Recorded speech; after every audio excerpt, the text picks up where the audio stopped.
네, 안녕하세요. 세브란스 병원 심장내과 홍구루입니다.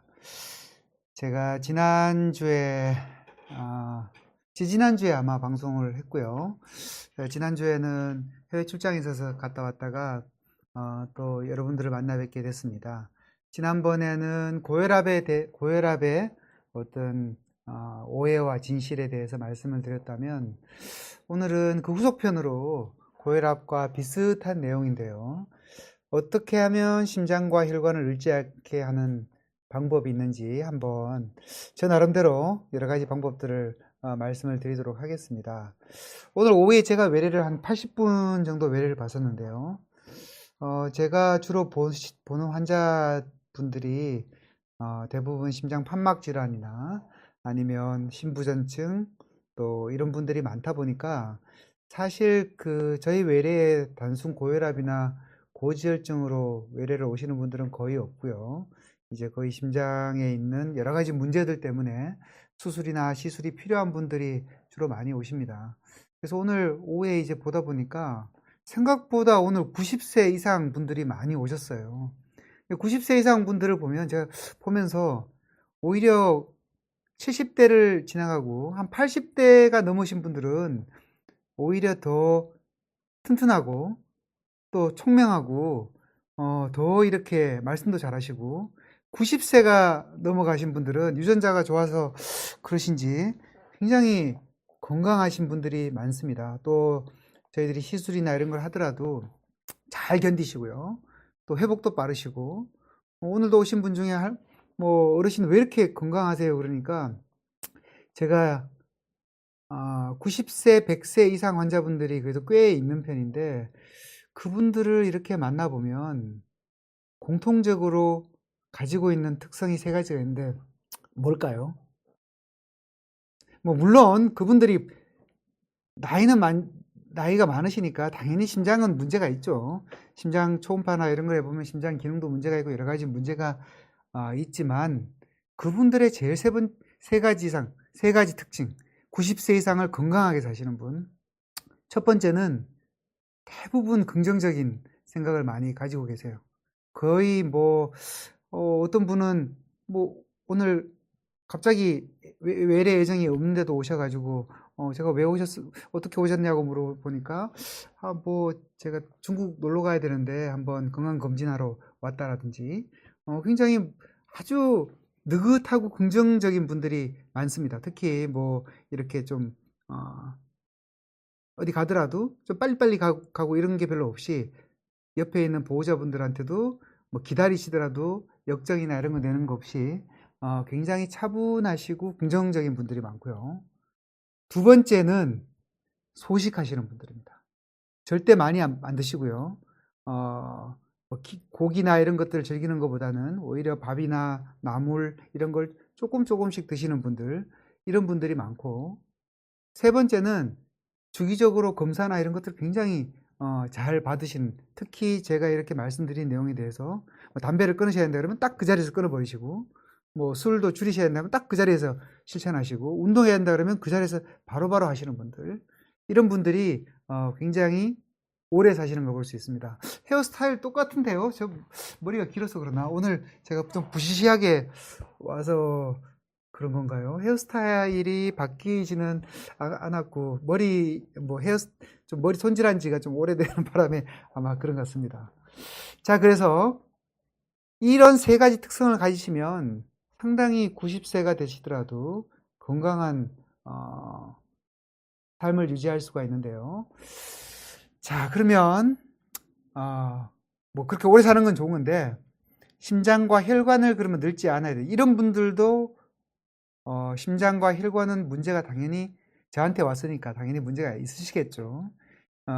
건강한 외모만큼이나 심장과 혈관을 늙지 않게 하는 방법을 한번 오늘 보도록 하겠습니다. 슬라이드가 많지 않으니까 평소에 질문 있으신 거 얼마든지 해주시면 제가 아는 한에서 성심성의껏 다 답변을 해드리도록 하겠습니다.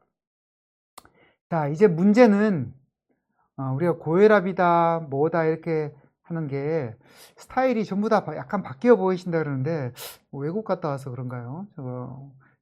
이탈리아 갔다가 이제 귀국한 지가 얼마 안 돼서 아직까지는 스파게티 물이 좀 덜 빠진 것 같아서 아마 그런 것 같습니다. 뭐 좋은 쪽으로 바뀐 것 같아 보인다는 걸로 듣도록 하겠습니다. 자, 동맥경화증은 자 보시다시피요. 이런 우리 몸 안에 있는 혈관이 있다면 이 왼쪽 혈관은 우리가 수도 파이프를 오래 쓰게 되면 안쪽에 이렇게 기름때나 이런 노폐물들이 덕지덕지 이렇게 끼게 되면 결국에는 물이 흘러가는 것들을 뭐 물이든 기름이든 흘러가는 게 제한이 있겠죠.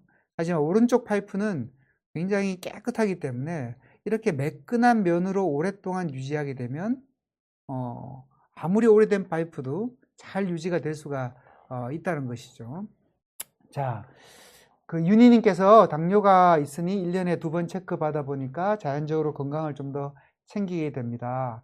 맞습니다. 당뇨가 있다, 뭐가 문제가 있다 하면 조금 더 챙기고 건강하게 잘 조절하시게 되면 더 좋아지겠죠. 자, 이런 혈관을 결국에는 오른쪽 같은 혈관을 잘 유지하게 되면 우리가 평생 혈관이 건강하게 깨끗하게 사실 수가 있는 겁니다. 결국에 동맥경화증은 동맥 내부, 우리 심장에서 피가 뿜어져 나가서 온몸에 피를 보내는 그 동맥 내에 노폐물이 끼는 현상을 동맥경화증이라는데, 이 노폐물, 찌꺼기는 뭘로 되어 있느냐? 콜레스테롤이나 칼슘이나 이런 여러 가지 다른 거식세포나 이런 나쁜 것들이 많이 끼인다는 것이죠.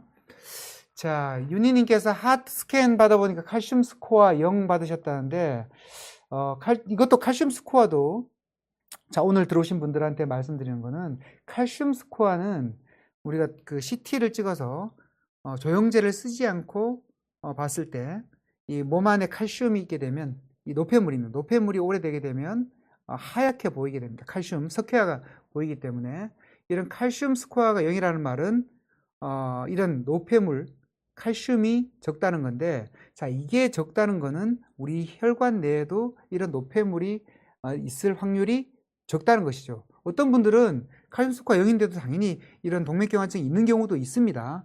하지만 통계적으로 봤을 때 칼슘 스코어가 0이란 말은 훨씬 이런 것들이 좀 적다라는 거기 때문에 좀 안심할 수가 있겠죠. 칼슘 스코어가 100 이상이면 우리가 동맥경화증이나 이런 것들이 있을 확률이 많다라고 생각을 하시면 될 것 같습니다. 자, 동맥경화증의 시초는 흔히 여러분들한테 물어보면 제가 아까 보여드렸던 혈관이 이렇게 노폐물이 끼어가지고 좁아져 있고 막혀 있다라고 생각하시는데 아닙니다.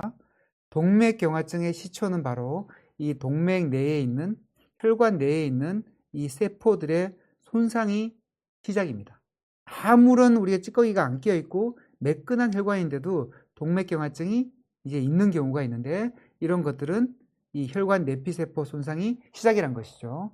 자, 여기 보시면 동맥이 이렇게 있습니다. 동맥은 근육입니다. 이 안쪽에 있는 이 동맥은 근육이고요. 이 근육 안에 이런 세포가 이렇게 발려 있는데, 만일에 우리 뭐 혈관이 수도 파이프처럼 그냥 파이프다 하면 그냥 물이 흘러가는 것밖에 없다는 것이죠. 하지만 여러분들 보셨다시피 동맥은 굉장히 탄력 있게 이렇게 움직입니다. 수축기, 이완기 때 탄력적으로 굉장히 있기 때문에 심장으로부터 피가 굉장히 센 압력으로 나올 때 이런 굉장한 좋은 탄력으로 이런 압력을 다 소화를 해 준다는 것이죠. 자, 이런 것들을 조절하는 게 바로 이 혈관 안에 이렇게 발려 있는 세포들입니다. 세포들. 자, 이런 세포들이 이 동맥을 자연스럽게 확장을 시키고 또 수축도 시키고, 우리가 운동을 할 때는 많은 피가 필요하고 혈관이 굉장히 압력이 올라갈 수가 있죠. 자, 그래서 이런 것들을 혈관을 확장시키고 아주 추운 겨울에는 혈관을 이렇게 수축시켜서 우리 이 열 손상을 막게 하고 여러 가지 효과들을 내는 게 바로 이 안에 있는 이 세포들이라는 것이죠. 갑자기 질문을 너무 많이 주시는데 제가 앞에 질문이 많이 나오면 갑자기 당황해가지고 제가 빨리 해결하고 싶은 생각이 굉장히 많이 들어집니다. 조금 더 올려 주셔보시겠어요? 네, 한번 봅시다. 5개월 전에 흉통이 있어서 조영수를 해서 변이형 협심증 검사까지 음성이 나왔습니다. 그럼에도 지속적으로 흉통이 발생되는데 굉장히 어려운 문제인데요. 흉통이란 것은 심장 때문에 생기는 것도 있지만 제 옛날에 제 환자분들 중에 한 분은 계속 흉통이 있어서 모든 검사를 해봤는데 문제가 없었습니다. 그래서 제가 직업이 뭐냐고 여쭤보니까 굉장히 이 귀금속 도매업을 하시는 분인데 항상 20kg쯤 되는 이 가방을 들고 다녀야 된다고 그래요. 그래서 도난당할 위험이 있으니까 이 수갑으로 연결해가지고 항상 들고 다니는, 너무 무거운 물건을 들고 다니다 보니까 근육통 때문에 계속 흉통이 있으신 거죠. 또 뭐 역류성 식도염이라든지 아니면 뭐 운동을 갑자기 안 하든 뭐 골프 연습을 한다든지 해도 흉통이 있을 수가 있습니다. 자, 어떤 상황에서 흉통이 생기는지가 중요한데 운동을 하거나 아니면 가만히 있을 땐 괜찮은데 오르막길을 빨리 걸어 올라갈 때 가슴이 쪼이는 듯한 통증이 온다. 이거는 우리가 심장, 협심증이 의심되는 통증이고요. 변이형 협심증은 이 혈관의 경련, 아까 앞에 말해드렸던 이런 그 동맥의 안에 있는 내피세포의 문제 때문에 혈관의 경련이 와서 통증이 생기는 겁니다. 자, 이런 검사까지도 했는데 다 정상이다. 그런데 통증이 생긴다면 다른 쪽 원인을 찾아보셔야 되고요. 이런 흉통들은 뭐 가슴에는 연골이 아프다든지 아니면 신경통이 있다든지 어떤 경우는 헤르페스라 그러죠. 대상포진 때문에 통증이 있는 경우도 있고요. 역류성 식도염 많은 병이기 때문에 뭐 아무리 발견을 못 하신다면 다른 쪽으로 한번 보시는 것이 굉장히 좋을 것 같습니다. 한송이님께서 교수님 부정맥 정기검진인데 허리 통증 때문에 소염제를 한 달 넘게 복용 중입니다. 검진 전날까지 복용해도 피검사에 문제가 없을까요? 소염제를 오래 드시면 한송이님께서 연세가 얼마쯤 되는지 모르시겠는데 이 진통소염제 계열은 대부분 우리 간 기능이라든지 아니면 콩팥 기능에 좀 영향을 미칠 수가 있게 됩니다. 그래서 원래 콩팥이 안 좋은 분들은 반드시 조심하셔야 되고요. 부정맥 정기 검진 때이라면 뭐 허리 통증이 지금 있어서 뭐 이거 한 달, 두 달 드시는 게 아니고 뭐 며칠 드시는 것 같으면 크게 문제가 아마 없을 것 같습니다. 자, 루비님께서 160cm에 59kg인 61살 여성분이시고요.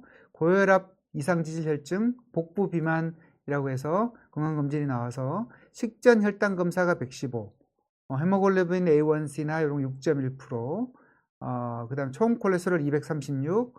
오늘 제가 많은 내용을 말씀드릴 건데 이분은 오늘 아마 제 강의를 들으시면 충분히 아마 이해가 되실 것 같습니다. 조금 이따 제가 설명을 드리도록 하겠습니다. 자, 그래서 루비님은 조금만 기다려 보세요. 제가 오늘 강의를 다 들어보시면 아마 어떤 치료가 필요하고 어떻게 해야 될지를 이제 아시게 될 겁니다. 자, 그래서 동맥경화증은 결국에는 이 혈관 안에 있는 내피세포의 손상부터 시작해서 이 앞에서 보시면 이런 노폐물이 끼이게 되고 이 노폐물이 끼이다가 이런 노란 기름기들이 혈관 안으로 이렇게 터져 나오게 되면 여기에 혈전이 들러붙게 됩니다. 이런 경우에 이제 심근경색증 같은 게 발생을 하는 것이죠. 그래서 아주 건강한 혈관이다가 내피세포에 어떤 손상이 생기고 그 다음에 안쪽에 점점 혈관 내부가 약간씩 두꺼워지고 노폐물들이 쌓이고 이게 터져서 이 안에 혈전이 생겨서 심근경색증이 오거나 뇌경색이 오는 이런 일련의 과정들을 겪는 게 바로 노화의 과정 또는 동맥경화증의 과정이라고 그러죠. 그래서 평생을 이 단계로 살 수가 있다. 이러면 늙지 않고 진짜 살 수가 있는 거죠. 자, 그러면 이 단계면 어떠냐? 적어도 여기서 거꾸로 가기는 어렵습니다. 이쪽으로 진행하는 것을 막아야지만 우리가 늙지 않고 평생 건강한 혈관을 유지를 할 수가 있다는 것이죠. 자, 그래서 이런 상태로 우리가 지금 현 상태에서 더 이상 이 혈관 내에 이런 노폐물이 끼지 않고 혈관 내피세포의 손상을 막을 수 있는 것. 손상된 혈관 내피세포는 회복될 수 있을까요? 손상된 혈관 내피세포는 회복될 수 있습니다. 될 수 있지만 이미 여기에 혈관이 두꺼워지고 안쪽에 동맥경화증 이런 물질이 쌓인 것들은 사실은 빠지기는 어렵다는 것이죠. 초기 단계 혈관 내피세포가 초기 단계에 손상이 된 경우는 충분히 우리가 다시 회복시킬 수 있기 때문에 어떻게 하면 될 수 있는지를 오늘 말씀을 드리도록 하겠습니다. 자, 그러면 이런 동맥경화증이 누가 더 잘 걸릴까 하는 겁니다. 환경적 요인과 유전적 요인이 있는데 결국에는 유전적으로 봤을 때 아니면 여러 가지 봤을 때 나이가 든다든지 남자라든지 또 가족력에 여러 가지 동맥경화가 빨리 진행되는 분들, 이런 분들은 뭐 어쩔 수 없습니다. 이건 뭐 우리가 뭐 나이를 주민등록증 뭐 나이를 줄인다고 해가지고 이게 뭐 다시 젊어질 수 있는 것도 아니고 아무리 뭐 성별을 바꾸려고 해도 바꿀 수는 없는 거고요.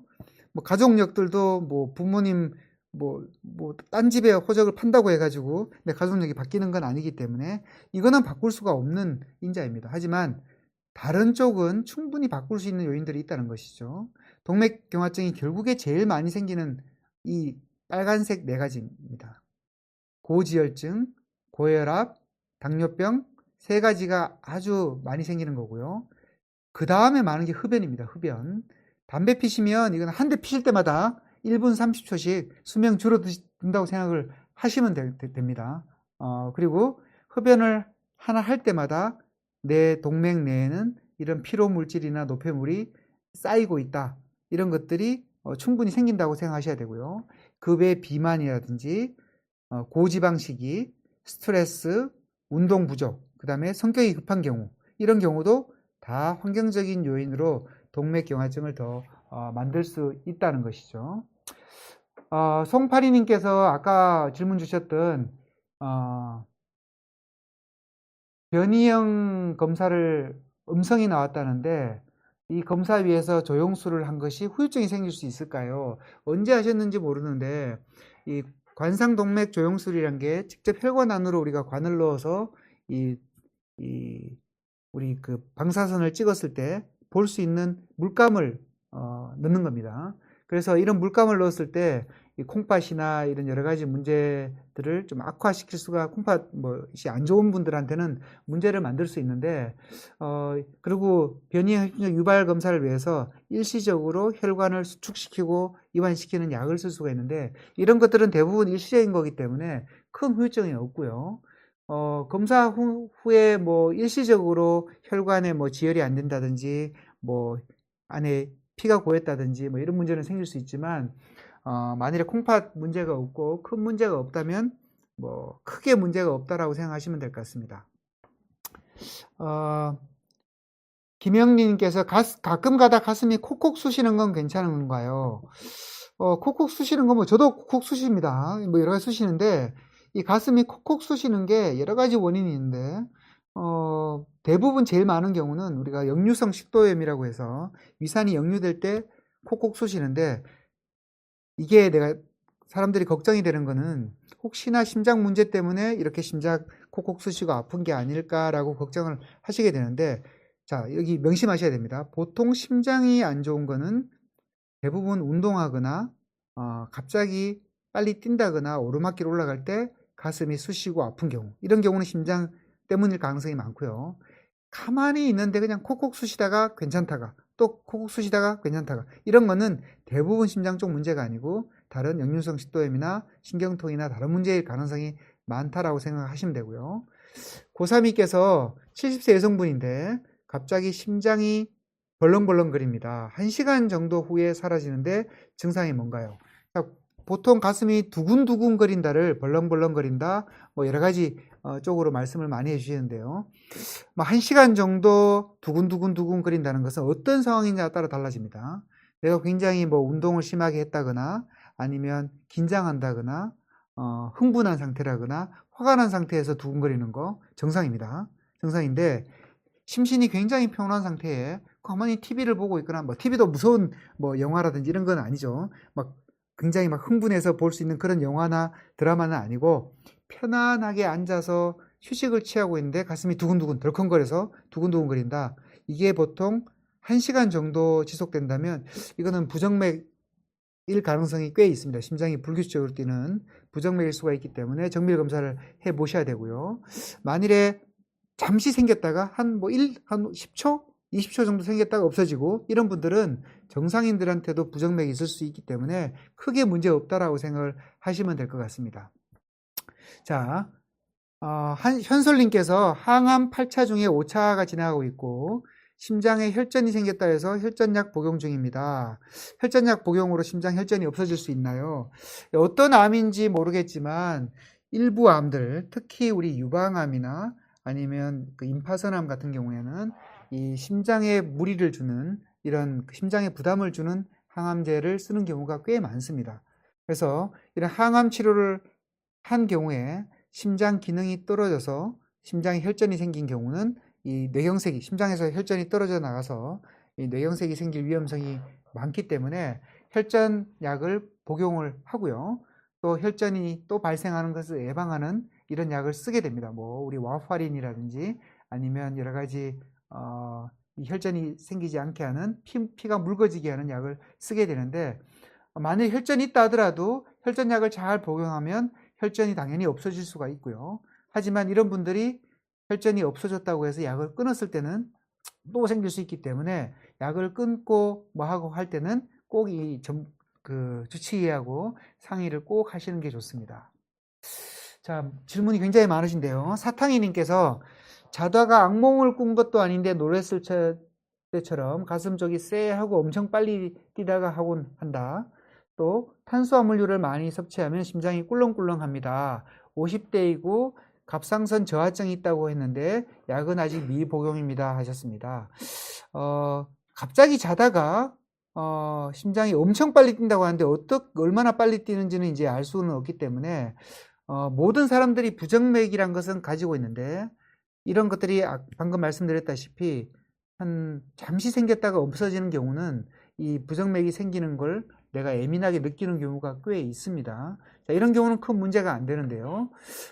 또 탄수화물류를 많이 먹거나 음식을 많이 먹으면 우리가 소화를 시키기 위해서 심장이 많이 뛸 수밖에 없죠. 이런 경우에도 부정맥이 조금 더 많이 생길 수 있는 상황이 생기고요. 당연히 커피나 술을 드시게 되면 심장 박동수가 빨라지게 되고 두근두근 하는 게 생길 수가 있습니다. 그래서 이런 경우에 충분히 정상적으로 생길 수가 있는데, 엄청 빨리 뛰는 게 적어도 5분에서 10분 이상 지속되는 경우, 이런 경우는 뭐 만약 20분, 30분 이상 지속된다, 이런 경우는 꼭 한번 검사를 해 보시는 게 좋고요.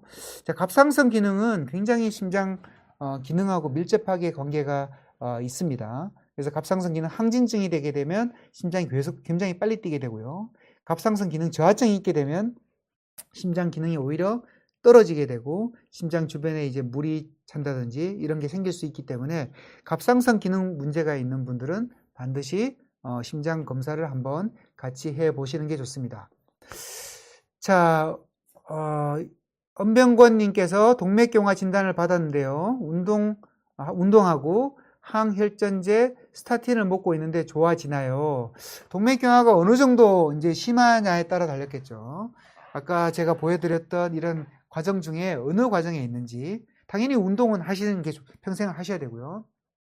스타틴이란 약은 제가 말씀드릴 건데 콜레스테롤을 낮추는 약이고, 현재 나와 있는 모든 약들 중에서 제가 생각하기에는 진시황의 불로초에 제일 가까운 약이 아닐까 싶습니다. 저도 당연히 먹고 있고요. 이 동맥경화를 억제시킬 수 있는 가장 저희들이 쓰는 강력한 약이 바로 스타틴입니다. 혈관 내에 있는 콜레스테롤 성분을 줄이게 되는데, 이 콜레스테롤만 떨어뜨리는 게 아니라 방금 말씀드렸던 혈관 내피세포의 기능도 개선을 시킬 수가 있고요. 혈전 생기는 것도 막아줄 수가 있고요. 혈관 내 염증도 막아줄 수 있기 때문에 스타틴이란 약이 어느 정도는 이런 효과들을 충분히 이제 가질 수가 있는 약이다라고 생각하시면 되는데, 그렇다고 무조건 이걸 뭐 영양제처럼 써야 되느냐? 아닙니다. 스타틴도 당연히 여러 가지 부작용이나 이런 게 생길 수 있고, 사람마다 뭐 여러 가지 이 다른 약들과 썼을 때 이런 뭐 문제가 생길 수도 있고 근육통이 생길 수도 있고 여러 가지 문제가 있을 수 있기 때문에 꼭 주치의하고 상의를 하시고 드셔야 되고요. 한 가지 중요한 거는 30년 전에 우리 전 세계 약 판매량 중에서 1위가 뭘 같습니까? 30년 전에 많이 들어보셨을 건데 로색이라는 이야기였습니다. 로색. 로색이 뭐냐면 위궤양 치료제입니다. 위궤양. 지금도 많이 쓰죠. 우리 뭐 여러 가지 위궤양 치료제들이 많이 나와 있는데 1등부터 10등까지 중에 상당수가 이런 소화기 약이 3, 40년 전에 글로벌 전 세계에서 매출 1위에서 10위 약 중에 상당히 많이 들어 있었는데 요즘 저희들이 최근 한 20년 전부터 완전히 바뀌었습니다. 1위부터 10등 내에 스타틴 제제들이 지금 거의 다 들어와 있고요. 고혈압 약, 스타틴 약들이 매출 1등부터 전 세계적으로 1등부터 10등까지 올라와 있기 때문에 그만큼 이제 많은 분들이 오래 살게 되고 이런 동맥경화를 억제하기 위해서 스타틴 같은 약들을 쓰고 있다는 것이죠. 항혈전제는 아스피린이나 우리 클로피도그렐이나 뭐 와파린이나 이런 약인데 요새는 이런 항혈전제는 무분별하게 동맥경화를 억제하기 위해서 항혈전제를 쓰지를 않습니다. 이거는 우리가 왜 그러냐면 항혈전제는 피를 묽게 하는 약이기 때문에 당연히 피가 날 수 있는 상황을 만들 수 있습니다. 우리 옛날에 많이 썼던 아스피린, 옛날에는 동맥경화 예방하고 오래 살기 위해서는 무조건 아스피린 다 먹으라 그랬습니다. 제가 20년 전에 미국 연수 갔을 때 코스코에서 팔았습니다. 이 늙지 않는 약 한 봉지, 이 약만 계속 먹으면 늙지 않는다 해서 봉지 안에 딱 넣어서 있는데 그 안에 아스피린 아주 저용량이 들어있었습니다. 요즘은 완전히 바뀌었습니다. 아스피린을 무분별하게 아무 위험 요소가 없는 사람들한테 쓰는 것은 이제는 금기입니다. 혈관이 좁아져 있다든지 아니면 스텐트 시술을 받았다든지 아니면 아주 고위험군의 동맥경화증에 뇌경색의 위험도가 높은 분들한테 아스피린을 쓰는 거지 일반적으로 동맥경화 있다고 해서 아스피린이나 항혈전제 쓰지 않습니다. 쓸 때는 꼭 한번 적정한 이유가 있는지 반드시 주치의하고 상의를 하셔서 써야 된다는 것을 분명히 아셔야 되고요. 괜히 아스피린 먹었다가 위궤양 생겨서 출혈해서 오는 경우가 상당히 있기 때문에 반드시 주의하셔야 됩니다. 자, 동맥경화증 다시 돌아가 볼까요? 조금 더 해보고 아마 또 답변을 좀 해드리겠습니다. 자, 고지혈증이 가장 많이 생기는 게 바로 콜레스테롤이고요. 콜레스테롤은 그럼 무조건 나쁘냐? 나쁘지 않습니다. 우리 몸 안에 굉장히 중요한 역할을 하는데 가장 중요한 역할은 우리 몸 안에 있는 세포들의 세포벽을 구성하는 가장 중요한 성분이 콜레스테롤입니다. 그 다음에 우리가 스테로이드나 이런 거 있죠. 섹스 호르몬, 성 호르몬, 에스트로겐, 프로제스테론, 여성분들의 이런 섹스 호르몬, 남성분들의 여러 가지 테스토스테론 이런 것들이 다 콜레스테롤부터 만들어집니다. 그 다음에 비타민 D를 형성하게 되고요. 이런 좋은 효과, 우리 몸 안에 있는 많은 호르몬들을 만들고 모든 세포를 보호하는 성분이기 때문에 이런 콜레스테롤은 반드시 필수적으로 있어야 되는데 문제는 대부분의 분들이 너무 많은 콜레스테롤을 가지고 있다는 것이죠. 우리가 태어날 때는 우리가 LDL이라고 그러는데 태어날 때 아기들은 정상적으로 태어나면 LDL 수치가 거의 뭐 60, 70을 넘지 않습니다. 하지만 요즘 많은 분들이 이제 맥도날드에 뭐 햄버거, 피자, 삼겹살, 뭐 술 이런 거 즐기시다 보니까 제가 한 10년 전에 우리나라 조사를 보니까 우리나라 성인들의 아이들의 청소년들의 가장 많은 에너지 칼로리 섭취원이 뭐냐를 보니까 놀랍게도 밥이 아니고 이제는 피자 뭐 아니면 뭐 햄버거 이런 청량음료 이런 것들이 주 콜레스테롤 칼로리 섭취원이고요. 성인들은 보니까 성인들도 밥은 한 3, 4위 정도밖에 안 되고요. 대부분이 라면, 뭐 국수, 삼겹살 이런 것들이 메인 섭취 칼로리원이기 때문에 자, 이런 것들이 전부 다 우리 몸 안에 잉여의 콜레스테롤을 많이 만들게 된다는 것이죠. 자, 잉여의 콜레스테롤, 꼭 필수적인 콜레스테롤을 제외하고 나머지 콜레스테롤은 이렇게 혈관 벽 안에 쌓여서 동맥경화를 유발을 시킨다는 것이죠. 자, 혈관에 시한폭탄이라고 하고요. 우리나라 고지혈증의 유병률은 점점 증가하고 있는데 보통 우리 한 4~5명 중에 한 분은 고지혈증을 가지고 있다라고 생각하시면 되고요. 연세가 많으신 분들은 더 많습니다. 굉장히 많고 하지만 문제는 이 고지혈증이 있는 분들이 증상이 없기 때문에 고혈압이나 당뇨는 꼭 치료해야 한다고 알고 있지만 콜레스테롤 레벨이 높은 거는 뭐 내가 열심히 운동하고 하면 되겠지라고 생각하고 전혀 관리를 하지 않고 있다는 것이죠. 제가 아주 잘 아는 친구들이나 뭐 아시는 분도 고지혈증 있는데 뭐 약을 좀 굉장히 말랐어요. 마르고 배도 안 나오고 했는데 콜레스테롤이 높다는 거죠. 이 간에서 많이 합성하게 되고 하는 게 가족력이 충분히 있기 때문에 고지혈증은 마르다라고 해서 나는 콜레스테롤 레벨이 정상이다 절대 아닙니다. 하기 때문에 막 운동을 하고 열심히 하고 이런 콜레스테롤 잉여의 콜레스테롤 태워 없애는 이런 유산소 운동을 아주 많이 하지 않고는 이런 마른 사람한테도 충분히 고지혈증이 있을 수 있다라고 반드시 생각하셔야 되고요. 이런 분들은 꼭 운동이나 식습관으로 조절이 안 되면 약물 치료를 하셔야 된다고 생각하셔야 됩니다. 자, 고지혈증의 발생 원인은 말씀드렸던 고지방이나 고칼로리 식사, 유전적으로 나 아무리 노력해도 이 유전은 못 이깁니다. 이 몸 안에 이 간에서 콜레스테롤 합성을 많이 하는 유전을 받았다면 어쩔 수 없이 많이 생기게 되고요.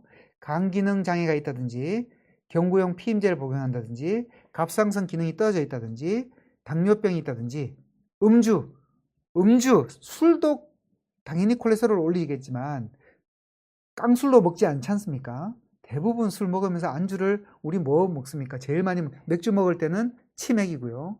소주 먹을 때는 삼겹살입니다. 그 전부 다 콜레스테롤을 올린다는 것이죠. 자, 이런 것들이 전부 다 고지혈증을 발생을 시키는 겁니다. 자, 고지혈증이 일으키는 질환은 방금 말씀드렸다시피 동맥경화를 만들어서 혈관을 좁아지게 만들기 때문에 이런 뇌경색이라든지 지방간, 췌장염, 담석증, 심근경색증 여러 가지를 다 만들기 때문에 결국에 혈관 쪽에 문제 생기는 여러 가지들을 고혈압, 당뇨병과 더불어 고지혈증이 당연히 많이 만들 수밖에 없다는 것을 이해를 하셔야 됩니다. 자, 질문을 한번 볼까요? 한번 쭉 위쪽으로 한번 올려봐 드릴까요? 제일 자, 좀 한번 내려볼까요? 네, 고지혈증에 자, 아니야, 가만히 있어봐. 서울토끼님께서 53세고 건강검진에서 혈관 노화가 많이 진행되었고 혈액순환 상태도 매우 좋지 않다라고 해서 적극적 노력 개선이 필요하다고 나왔는데 생활에서 제가 어떻게 관리하는지 고견 부탁드립니다. 자, 53세라 그러면 지금 아마 폐경기가 되셨겠죠. 여성분들은 우리 에스트로겐이나 이런 호르몬들이 나의 혈관 건강을 막아주는 아주 중요한 인자입니다. 자, 여성분들은 폐경 전과 폐경 후를 보면 폐경 전에는 전부 날씬하시고 굉장히 콜레스테롤 레벨도 잘 조절되고 고혈압도 없다가 폐경이 되고 나면 급격하게 콜레스테롤 레벨이 올라가고 또 혈압도 올라가게 되고 갑자기 살이 찌는 분들이 꽤 있습니다. 자, 이런 분들은 대부분 우리가 폐경이 되면 우리 몸에서 정상적으로 나오던 이 여성 호르몬이 없어지게 되기 때문에 자, 이 상황에서는 급격하게 이런 혈관 노화가 진행되고 동맥경화증이 더 많이 진행이 된다는 겁니다. 자, 고혈압도 없는데 이렇게 건강검진에서 혈관 노화가 많이 진행되었다는 것은 아마도 건강검진에서 우리 혈관의 어떤 동맥경화도 검사를 아마 하셨을 건데요. 물론 이게 뭐 모든 것을 다 반영하지는 않지만 이런 폐경기 여성분들은 콜레스테롤이 높다거나 아니면 혈압이나 뭐 복부 비만이 생긴다거나 이런 것들을 지금부터 굉장히 열심히 노력하지 않으면 폐경 전에 비해서는 훨씬 더 나빠질 확률이 많습니다. 그래서 아마 지금부터라도 적극적으로 운동하시고 혈액순환을 잘 되게 하기 위해서는 여러 가지 뭐 식단 관리라든지 규칙적인 생활 또 뭐 운동이나 아니면 또 피검사에서 콜레스테롤 높다면 스타틴 같은 약들을 적극적으로 쓰는 게 좋을 것 같습니다. 봄날 분께서 저는 고지혈 혈압약을 드시고 있고 당뇨도 전 단계라고 하시는데요. 동맥경화가 올까 봐 걱정이 엄청 된다. 안 오게 하는 방법. 환자분들이 저한테 안 오게 하는 방법 물어보면 저는 항상 그러면 나이를 안 먹는 방법밖에 없습니다. 이렇게 말씀을 드리는데요. 제가 처음에 말씀드렸던 그 방법을 하시면 됩니다. 당연히 혈압과 콜레스테롤 레벨은 약으로 조절할 수 있고, 당뇨가 전 단계인데 지금 몸무게가 얼마신지 모르지만 적정 몸무게를 유지하시는 게 좋습니다. 적정 몸무게는 뭐냐면 자기 키에서 100을 뺀 다음에 0.9를 곱하시면 됩니다. 그게 적정 몸무게입니다. 170cm라면 100을 빼면 70이죠. 70을 0.9를 곱하면 63kg. 170cm의 남성분 같으면 63kg가 적정 몸무게입니다. 자, 그거보다 더 많으면 이제 어느 정도 과체중인데, 자, 이런 분들은 어떻게 하든지 동맥경화가 안 오게 하는 방법은 적정 체중 유지, 그 다음에 고지혈, 혈압약, 당뇨 조절, 혈당 조절, 규칙적인 운동, 그 다음에 채식, 이런 것들을 해야 되는데, 제가 그럼 어떻게 동맥경화를 안 오게 하는 방법 한번 볼까요? 식이 조절만으로도 치료가 가능하냐? 가능합니다. 토끼처럼 살면 제일 좋습니다. 결국에는 동물성 식품, 우리 황제 다이어트라고 이제 말씀하시는데, 저는 저탄고지, 이런 거, 살은 빠집니다. 저탄고지를 하면 살은 빠져요. 하지만 혈관에는 굉장히 안 좋은 다이어트라고밖에 할 수가 없습니다. 결국 잉여의 콜레스테롤이 우리 혈관 내에 쌓일 수밖에 없는 거죠. 동물성 식품에서 섭취되는 것을 최대한으로 줄이고요. 그 다음에 콜레스테롤, 일단은 우리 몸 안의 콜레스테롤은 유전적인 요인에 의해서 간에서 합성하는 것과 섭취하는 것 두 가지가 같이 있는 겁니다. 그래서 간에서 합성하는 게 보통 한 70%에서 80%, 먹는 거에서 한 20에서 30% 정도 들어온다는 것이죠. 그래서 먹는 것만 조절해서는 결국에는 20%에서 30%만 조절이 가능한 거고, 간에서 많이 합성하는 것은 결국 이 합성도를 줄이는 수밖에 없기 때문에 약으로밖에 조절이 안 되는 것입니다. 그래서 식이 조절만으로도 어느 정도는 조절이 되지만 완전한 치료는 안 된다라고 생각을 하셔야 된다는 것이죠. 자, 그래서 우리가 흔히 이야기할 때 콜레스테롤 종류는 전체 총 콜레스테롤 나오고요. 그 다음에 좋은 콜레스테롤인 HDL 콜레스테롤, 나쁜 콜레스테롤인 LDL 콜레스테롤, 이 두 가지를 우리가 이야기하고요. 이 다음 중성지방, 항상 우리가 이야기할 때는 총 콜레스테롤, 그 다음에 중성지방, 그 다음에 몸에 좋은 콜레스테롤 HDL, 그 다음에 나쁜 콜레스테롤 LDL, 이렇게 생각을 하시면 되겠습니다. 자, 초이님께서 저탄고지 안 하고는 도저히 못 빼겠던데요. 천만의 말씀입니다. 천만의 말씀. 안 드시면 됩니다. 안 드시면. 살 찌는 것은 이유는 딱 한 가지입니다. 내가 섭취하는 양보다 쓰는 양이 적어서 그렇습니다. 결국에는 만일에 이분이 풀만 드시고 살면서 전혀 단백질 섭취를 안 하시더라도 풀만 먹고 운동 열심히 하시면 반드시 빠집니다. 근데 저탄고지를 한다는 말은 이걸 맛있는 걸 충분히 먹으면서 이제 빼는데 극단적인 탄수화물을 줄이고 고지방식을 드시는 건데, 이건 안 하시는 게 좋습니다. 고단백도 아니고요. 저는 항상 권하는 게 채식 위주로 드시는 것을 말씀을 드리고 있고요. SS님께서 스타틴을 드시고 있는데 간 수치도 같이 올라갑니다. 스타틴이 일정 부분 간의 문제를 만들 수가 있고, 또 사람에 따라서는 근육통도 만들 수가 있고 할 수는 있어요. 하지만 간 수치가 일부분 올라갈 수 있지만 아주 우리가 치명적인, 우리 약 쓰기 전에 기저치의 3배 이상 증가하지 않으면 이제 큰 문제 없이 저희 같이 쓰기도 합니다. 하지만 만일에 계속 지속적으로 올라간다면 끊는 게 좋고요. 스타틴 말고도 저용량 스타틴과 에지티마이브란 흡수 억제제가 있습니다. 우리가 먹었을 때 흡수되는 것을 억제제가 있기 때문에 여러 가지가 있습니다. 그래서 또 스타틴 중에서도 효과는 좀 떨어지지만 간에 영향이 덜한 약들이 충분히 있기 때문에 이건 주치의하고 상의하셔서 약을 조절하시면 충분히 가능하기 때문에 SS님 꼭 담당 주치의하고 상의를 한번 꼭 해보시고요. 제이초이님께서 계속 저탄고지는 배불러도 빠지는데 다른 다이어트는 늘 배고프고 힘이 없어요. 적게 먹으니까 당연히 배고프죠. 하지만 그게 적응이 되시면 충분히 가능합니다. 아니면 뭐 간헐적, 저는 제가 많이 쓰는 방법은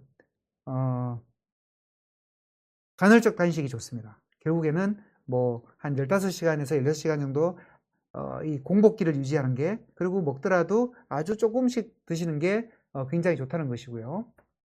자, 미셸 H님께서 대사증후군을 진단할 때 TG와 HDL 수치만을 보는 건 왜인가요? LDL이 높은 게 가장 안 좋다고 알려져 있는 것 같은데요. 대사증후군은 저희들이 이야기할 때 대사증후군이 당뇨에도 영향을 미치고 여러 가지 문제를 많이 만듭니다. LDL은 당연히 나쁜 거고요. 이 대사증후군을 진단할 때는 복부 비만, 이 복부의 둘레, 그 다음에 얼마나 중성지방인 TG가 높은지, HDL 수치가 얼마나 낮은지, 이런 프로파일을 보게 됩니다. LDL이 높은 건 가장 안 좋은 거고, 당연히 LDL은 기본적으로 해야 되고요. LDL이 괜찮더라도 우리가 복부 비만이 있고 중성지방인 TG가 높고 HDL이 낮을 때도 대사증후군을 진단을 할 수가 있다는 것이죠. 자, 그렇게 이해를 하시면 될 것 같습니다. 자, 제이초이님께서 15시간 공복이면 아침, 점심만 드세요. 아니요, 전 저녁만 먹습니다. 저녁에 회식이 많고 하기 때문에 저는 아침은 뭐 거의 안 먹거나 우유 하나 정도 먹고요. 점심은 제 인생관까지 여기서 이야기하면 좀 그렇지만 저는 가장 저는 먹느니 잔답니다. 저는 먹는 것보단 자는 걸 훨씬 좋아하기 때문에 점심은 웬만하면 먹지 않거나 그냥 간단하게 샐러드나 뭐 과일 정도 먹고요. 저녁에 대부분 회식 같은 게 있고 뭐 미팅 같은 게 있기 때문에 저녁 식사를 보통 우리 뭐 6시에서 7시쯤 하게 되면 한 8시쯤 되면 다 끝나죠. 끝나게 되면 뭐 다음 15시간, 16시간 같으면 다음날 한 10시, 11시쯤 됩니다. 그때까지 안 먹으면 되는 거죠. 만일 밤 10시쯤까지 뭘 먹었다, 그럼 다음날 1시까지 안 먹는 겁니다. 그래서 제가 양껏 많이 먹는 것은 거의 저녁이고요. 점심은 제가 저녁을 너무 빨리 먹고 적게 먹었을 때는 점심을 아주 조금 먹는 경우가 있습니다. 그래서 이렇게만 하면 살은 절대 안 찝니다. 마음껏 먹고요. 자, 이런 방법을 한번 제이초이님 한번 이용해 보십시오. 세연염님께서 김영림님께서 저도 잠이 우선, 예, 잠이 보약입니다. 잠 주무시고 먹는 것보단 주무시는 게 훨씬 더 저는 건강에 좋다라고 생각을 하고 있고요. 제프님께서 건강검진에서 심장 CT 결과로 칼슘화 수치 320, 경동맥 초음파로 혈관 비후 증상이 나와서 진료받으라는 진단을 받았다. 이분은 상당히 이 320이면 굉장히 높습니다.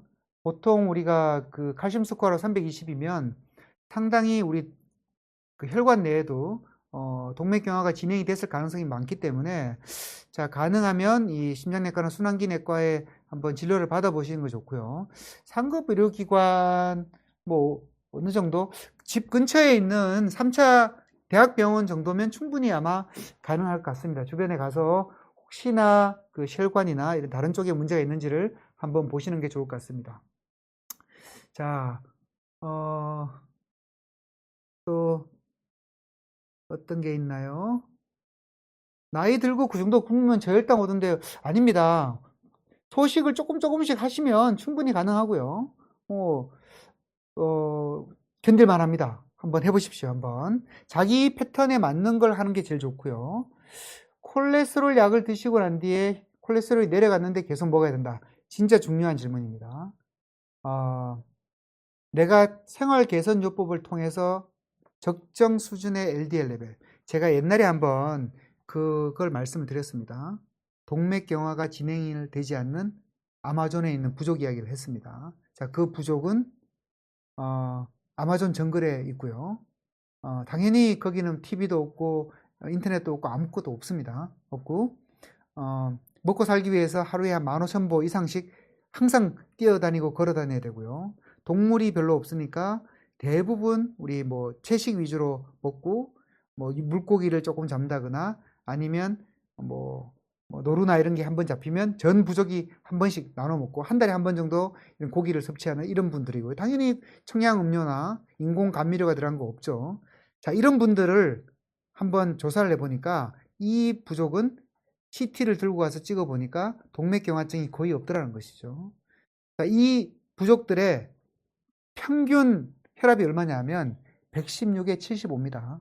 140에 90이 아니고 116에 75고 공복 혈당이 75입니다. 75. LDL이 얼마냐? 69에서 70입니다. 이렇게 유지하면 동맥경화 안 생긴다는 거죠. 콜레스테롤 약 먹고 그 정도 떨어졌는데 약 안 먹고 여러분들이 그 부족처럼 살 수 있다. 그러면 그렇게 하시면 됩니다. 그렇게 하시는데 만일에 그거 안 된다. 그거 안 되고 나는 회식도 해야 되고 스트레스 받아야 되고 뭐 일도 해야 되고 뭐 햄버거도 먹어야 되고 한다면 당연히 드시면서 하는 수밖에 없고요. 자, 그건 조절하면서 하면 되는데 꼭 먹어야 될 뿐. 내 몸 안에 스텐트를 넣어가지고 시술을 받았다든지 아니면 벌써 뇌경색이나 관상동맥 질환 또는 이 말초혈관 질환이 진단받은 분들, 이런 분들은 한번 콜레스테롤 약 스타틴을 썼다면 평생 드셔야 됩니다. 절대 끊지 말고 뭐 어느 정도 용량의 조절을 할 수가 있겠지만 벌써 심장병이나 혈관에 병이 있는 사람들은 계속 먹어야 된다. 그런 병이 없는 사람이고 당뇨나 고혈압 있는 분들은 제가 방금 말씀드렸다시피 그 정도로 레벨로 조절할 수 있으면 끊어도 되는데 못할 것 같으면 드시는 게 좋습니다. 자, 그 다음에 봅시다. 자, 55 미구님께서 62세 여성분이고 키는 154cm고 부정맥이 있고 살이 빠지기 현재 47kg에서 48kg다. 살이 빠져서 정말 걱정이라고 하시는데, 자, 파브리병인 살이 그렇게 빠지지는 않는데, 파브리병은 제가 주로 보니까 희귀질환 쪽은 제가 보니까 저한테 오시면 되고요. 근데 살이 빠진다는 거는 다른 문제가 있어서 빠지는 게 아니라면 큰 문제는 없습니다. 근데 이제 연세가 60대 여성분들이 살이 빠지는 것은 제일 걱정하는 것은 저희들이 살이 빠지는 첫 번째 원인은 몸 안에 살이 빠지는 여러 가지 기생하는 다른 문제가 있는 경우. 특히 제일 많은 게 암입니다. 암. 그래서 이런 암 같은 거나 아니면 갑상선 기능이나 이런 문제, 대사성 질환이 없다는 게 확인이 되면 그 다음에는 뭐 오히려 살이 빠지는 게 훨씬 더 좋을 수가 있는데 한 번쯤 종합검진 같은 거 하셔가지고 이런 큰 문제가 없는지를 한번 보시고 또 스트레스를 받거나 걱정거리가 많으면 당연히 잠 못 자는 거 살이 빠집니다. 자, 그렇게 생각을 하시는 게 좋은데 한번 너무 과도하게 살이 빠지는 경우는 꼭 검사를 한번 해 보시는 게 좋습니다. 자, 그 다음에 살 빠지니 몸이 부들부들 떨리는데 근력 부족이죠. 네, 가능성이 있습니다. 살이 빠진다 무조건 굶어서 빼지 말고 근력 운동 하시면서 살 빼셔야 됩니다. 자, 그거는 근력은 키우고 내 몸 안에 지방만 태워 없애는 게 중요하기 때문에 당연히 그렇게 하셔야 되고요. 비선 K님께서 좋은 것 수치도 높고 나쁜 것도 높은데 약을 계속 복용해야 되나요? 이 말은 좋은 콜레스테롤 수치가 높고 나쁜 콜레스테롤 수치가 높다는데 저희들 첫 번째 타겟은 LDL입니다. LDL. LDL을 어느 정도 우리가 목표를 잡는데 그는 위험 인자에 따라서 이 목표치가 다릅니다. 그래서 만일에 LDL 레벨이 아무 병이 없을 때는 160 이상 또는 관상동맥 질환이나 이런 거 있을 때는 우리가 보통 뭐 100 이하 70m로 유지하는 게 좋은데 만일에 다른 병이나 혈관 질환이 있는 분들은 당연히 이런 분들은 계속 드셔야 되고요. 하지만 다른 병이 아무것도 없고 좋은 것 수치가 높은데 나쁜 수치가 적절한 수준이면 사실은 약을 끊고 운동이나 이런 것들을 할 수도 있기 때문에 이런 것들은 아마 담당 주치의생님하고 한번 상담을 해보시는 게 굉장히 좋은 것 같습니다. 야, 너무 질문이 많으시네요. 자, 다음 한번 볼까요? 우리 몸에 좋은 고밀도 콜레스테롤 높이는 방법은 담배는 당연히 끊으셔야 되고요. 운동이 좋습니다. 운동. 자, 술은 조금 마시는 건 괜찮습니다. 어느 정도냐? 한 잔, 한두 잔 정도. 와인은 와인잔에 한두 잔, 맥주는 맥주잔에 한두 잔, 소주는 소주잔에 한두 잔. 이 정도 하루에 그 정도 드시는 거는 큰 문제 없다는 것이죠. 자, 이 정도 되면 고밀도 콜레스테롤 높이는데 좋은 방법이고요. 자, 중성지방이란 것을 많이 이야기하는데 결국에는 피 속에 있는 지방질입니다. LDL은 콜레스테롤이고요. 지방은 콜레스테롤의 전구 물질입니다. 자, 그래서 이런 것들 중성지방은 특히 탄수화물 같은 거 많이 드시는 분들, 또 지방질 섭취가 많으신 분들, 또 이 설탕이나 알코올 등을 재료로 간에서 많이 만들기 때문에 지방간 같은 경우에 있는 경우에 이 중성지방 수치가 높은 경우가 많고요. 아주 과도하게 높을 때는 급성 췌장염 같은 것도 만들기 때문에 중성지방도 반드시 관리해야 될 수치 중에 하나라는 걸 아셔야 되고요. 그래서 콜레스테롤을 구성하는 것은 우리가 총 콜레스테롤, LDL 콜레스테롤, 몸에 좋은 HDL 콜레스테롤, 또 중성지방 이렇게 해야 되는데 제일 좋기로는 낮으면 낮을수록 좋지만 제가 말씀드렸다시피 우리 아기 때는 굉장히 낮습니다. 적어도 총 콜레스테롤은 200 미만, 그 다음에 LDL은 130 미만, 100 미만이면 더 좋고요. 중성지방은 150 미만, HDL 콜레스테롤은 40 이상, 이 정도 유지하는 것이 굉장히 좋다라고 말씀을 드릴 수가 있겠습니다. 자, 한번 질문, 지금 시간이 얼마 안 남았기 때문에 빨리 질문들을 좀 정리를 해 드리겠습니다. 한번 봅시다. 콜레스테롤, 아까 이거는 말씀드렸고, 자, 세현용님께서 고지혈증 진단을 받으면 심혈관계 위험도가 바로 높아질까요? 높아진다면 기간 간격을 어느 정도 두고 어떠한 검진을 받아야 할지 궁금합니다. 고지혈증 진단 받으면 일단 저희들이 외래에 오면 저희들은 일단 한번 생활개선요법을 한번 권유를 드립니다. 물론 지금 현재 심장 혈관에 문제가 있는 분들, 당연히 이런 분들은 바로 치료가 들어가죠. 혈관이 좁아져 있고 스텐트 시술했다, 이런 경우는 반드시 저희들이 약을 처방을 합니다. 하지만 아무것도 없이 고지혈증만 있다면 약을 먼저 쓰는 것보다는 한 번쯤 생활개선요법을 해보고 한 3개월에서 6개월 정도 해보고 난 뒤에 계속적으로 이분이 도저히 그 조절이 안 된다, 그런 경우에는 약을 주게 되고요.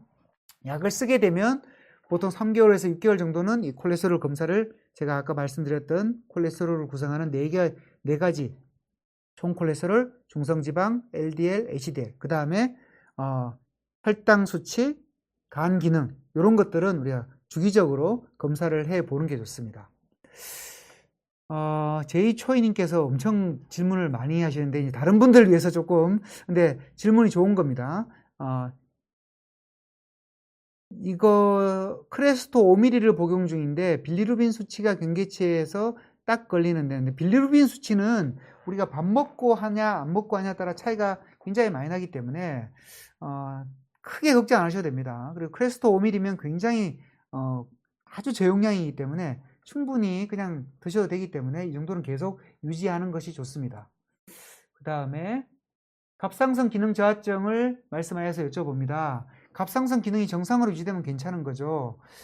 갑상선 기능이 정상이면 괜찮습니다. 저하증이든 항진증이든 지금 현재 약을 드시든 아니든 해서 갑상선 기능이 정상적으로 피검사에서 유지된다면 큰 문제 없기 때문에 걱정 마시고요.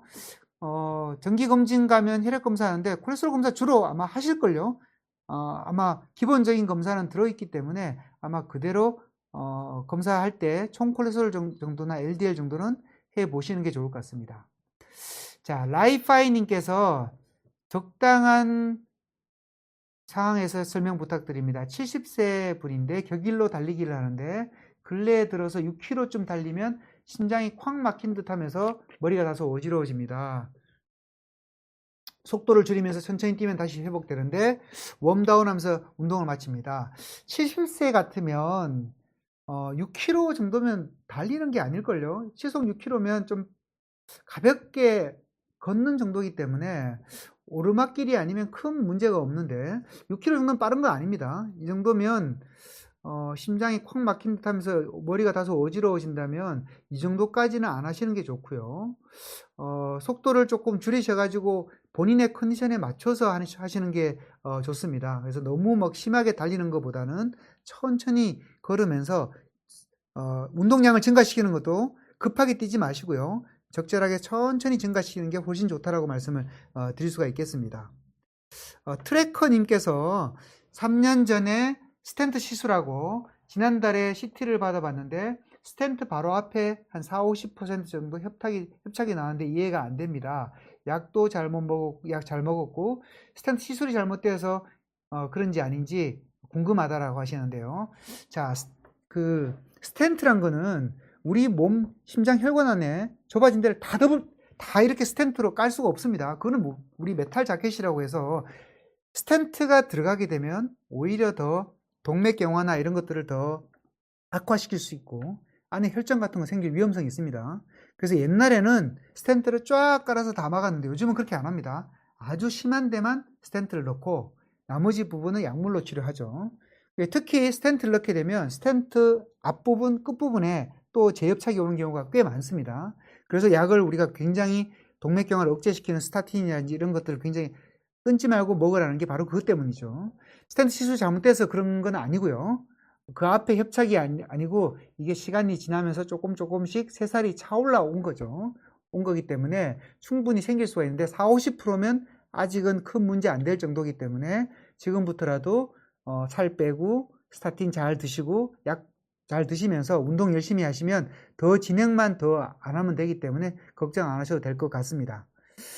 자, 71세 여성인데 프리미엄님께서 경동맥이 50% 막혀 있고 콜레스테롤 수치가 높아 고지혈증 약 복용을 시작했습니다. 경동맥이 악화되는 것을 막을 수 있을까요? 자, 이런 분들 굉장히 많습니다. 경동맥이 50% 막혀 있다 그러지 않습니다. 50%인데 왜 막혔습니까? 50% 좁아져 있고 50%는 뚫려 있는데 막혀 있다는 것은 꽉 막혀야 막히는 겁니다. 우리가 의미 있는 막히는 것은 적어도 혈관의 70%가 이상 좁아져 있어야지 의미 있게 좁아져 있다.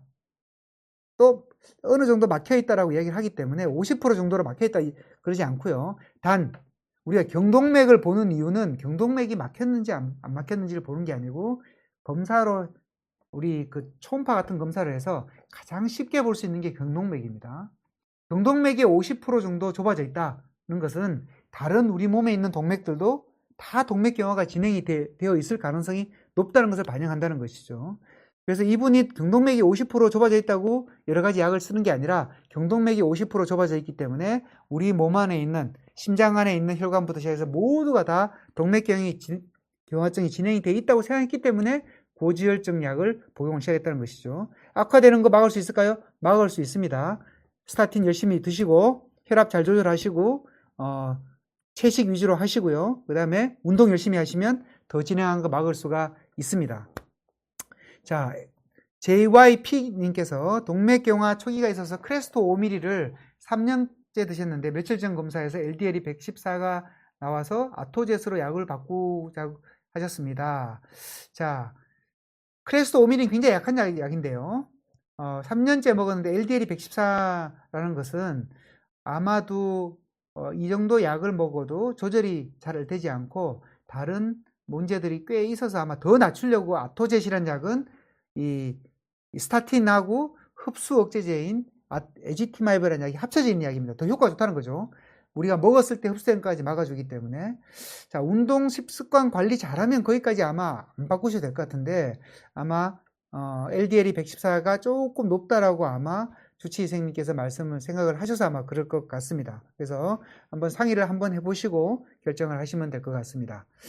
자, 질문을 너무 또 많이 주셔가지고 이렇게 다음번에 또 한번 또 질문들을 또 받아서 또 대답을 해드리도록 하고요. 결국에는 동맥경화증을 억제하는 것이 우리가 건강한 혈관을 오래도록 유지하는 방법이고 이 건강한 혈관을 오래도록 유지하는 방법은 동맥경화를 억제하고 적어도 이 단계에서 더 진행이 되지 않도록 관리하는 겁니다. 꾸준하게 관리하셔야 되는데 제일 좋은 것은 운동하는 거, 그 다음에 스트레스 안 받는 거, 그 다음에 채식 위주의